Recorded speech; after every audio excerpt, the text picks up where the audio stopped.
Hi, Minnie ఇంటి రుచులు website నుంచి నేను చికెన్ పిక్కిల్ తెప్పించాను. నాకు తెలిసి మీ అందరికీ తెలిసే ఉంటుంది, మంచి ఫేమస్ కదా స్వాతి అక్క. సో అక్కడి నుంచి నేను అసలు చూద్దాం ఫస్ట్ టైం ఎలా ఉంటుందని చెప్పి బోన్లెస్ చికెన్ పిక్కిల్ తెప్పించాను. ఇప్పుడే వచ్చింది, సో అన్బాక్సింగ్ చేద్దాము. ప్యాకింగ్ మాత్రం చాలా నీట్గా వచ్చింది. మా ఇంట్లో చికెన్ లవర్స్ ఉన్నారండి చాలా మంది, సో అందుకని ఫస్ట్ చికెన్ పిక్కిల్ ట్రై చేద్దామని చెప్పి తెప్పించాను. చాలా నీట్ గా ఉంది కదా ప్యాకింగ్.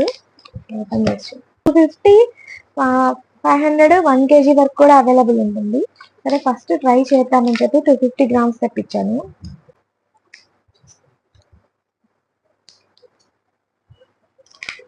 డబుల్ ప్యాకింగ్ అండి. ఈ వైట్ కవర్ లోంచి మళ్ళీ ఇంకో కవర్, ఎక్కడా కూడా లీకేజ్ లేకుండా ప్యాక్ చేశారు. పీసెస్ కూడా బాగా లావుగా వచ్చాయి కదా.